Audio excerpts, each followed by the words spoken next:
Well, I just talked about the Rangers sweeping the Capitals in the previous video, so it's only natural to talk about the Rangers' next opponent, the Carolina Hurricanes, who nearly swept the New York Islanders. They beat them in 5 games. Before we get into it, I'd like to remind you to consider liking the video if you think I earn it, commenting your thoughts down below on anything really, and subscribing, turn on notifications. All those things are a big help to me. I really appreciate it, but of course, I understand I gotta earn it.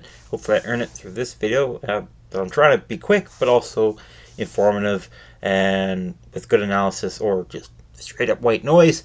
I make that joke quite a bit here because I understand I ramble and talk, and I like white noise too. I when I work on videos, I'm actually usually listening to another video and not paying full attention. Anyways, so the Hurricanes won the first 3 games. Despite being outshot by the Islanders in 2 of them, the Hurricanes won Game 1, 3-1, Game 2, 5-3, and then Game 3, 3-2. However, the Islanders staved off elimination with a 3-2 victory at home despite being outshot 44-35. But in Game 5, the Hurricanes decided they had enough. They handled the Islanders with a 6-3 win, outshooting them 38-24. For the Islanders, well, for both teams, goaltending was a story. For Carolina, it's a simpler story. Anderson was great in Game 1, he was dreadful in Game 2, and then good for the rest. As for the Islanders, Varlamov was usually good. Sorokin, who's usually amazing, was not good. That shouldn't be a concern going forward. I think it's just an off year for Sorokin. That happens to all goalies.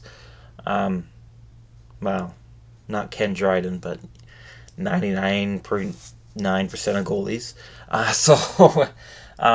Anyways, that's kind of a simple rundown, but looking at the numbers, well, it's pretty much telling the same story.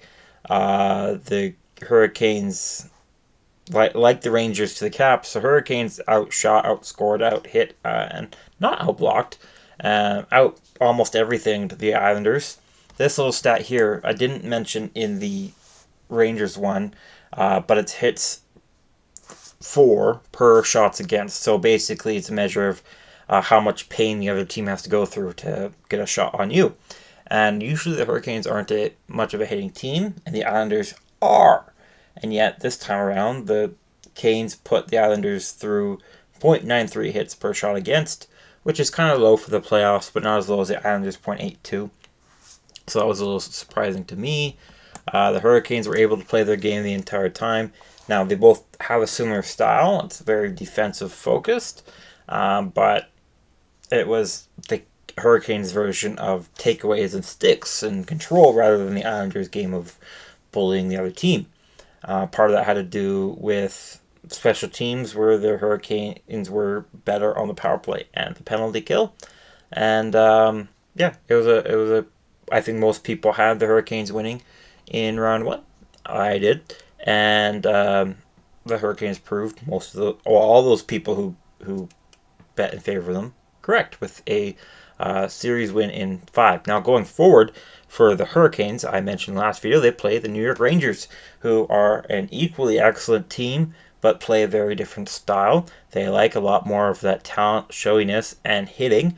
They also have I would say, a better goalie in Shesterkin, though Anderson is capable of matching Shesterkin. Shesterkin has a higher roof. It's just that roof is super high and very hard to attain for anybody. He had that a few years ago, but since then he's still been very good. More so in these last few months. Anderson, returning from a blood clot, has been pretty good as well. So I would say goaltending goes in favor of the Hurricanes, but we'll see. That all comes in a playoff round 2 preview video, which I will get to once I do all of the review videos of the series that have finished. Anyways, as for the Islanders, well, no, I should also say with the Hurricanes, the importance of this series is they have a lot of guys, a lot of the roster coming apart. It's questionable to see how much is going to stay together from this roster, as this roster has been to the playoffs quite a bit and to the conference finals quite a bit, but hasn't won in the conference finals, as a lot of people like to mention. And so that is a story going forward for them.